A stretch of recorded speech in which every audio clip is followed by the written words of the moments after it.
Hello viewers, welcome to another episode of Excel Learning to Excel in Excel.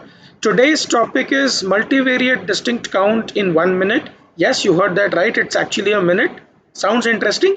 So we'll go to the example, but before that, please subscribe to my channel if you like the contents, and do not forget to press the bell icon so that a notification hits your email as soon as a new video is released. Now, without much ado, let us jump to the example. Let's say this is an example that I have taken, which is basically an orders details of a certain period for all the regions that a company covers. In this case, Central, East, and West, along with all the sales reps it has and the items it sells. The typical particulars included are the units, the unit price, and the total amount. Yeah, now the question is that how do we find out how many unique sales representatives are there? So somebody can really say, hey, sort of, it's very simple to do. Just simply copy paste the range anywhere and just do a remove duplicates. Just I'm doing here by going to data and remove duplicates. And yes, we have 11. So what's the funny part? I mean, it's already doable and it's very simple to do. Now, yes, you are right, but now let me just ask you a bit more complicated question. The question would be, how do I find the number of distinct sales representatives by region? Now, do you get the sense of it? The question is slightly more complicated because you have multi variables, like one variable is this, second variable is this. And we can also do the similar exercise for item. Right now, we'll restrict to sales rep and then we'll move to item. Sounds interesting, guys?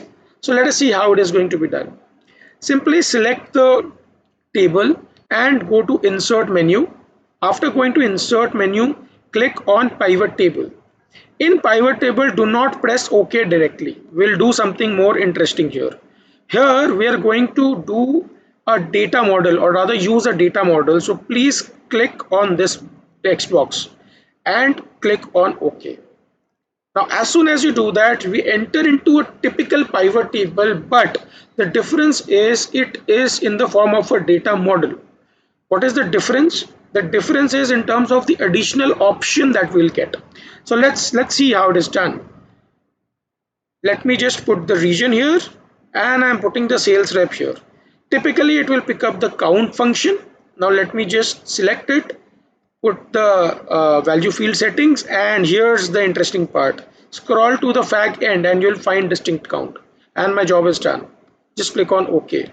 You see here you have all the distinct counts by region as well as the grand total. Here's an interesting part that you will see, that the total is also tallying, but in few cases it may not so happen.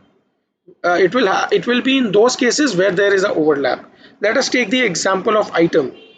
Similar thing we'll do for item. We'll just select this, and here we are going to again go to the fag end and select distinct count, and we are done. Here you see the count of distinct items in regions sums up to 13 while the grand total is 5. This is because the number of items that they sell in totality are 5, which is binder, desk, pen, pen set, and pencil.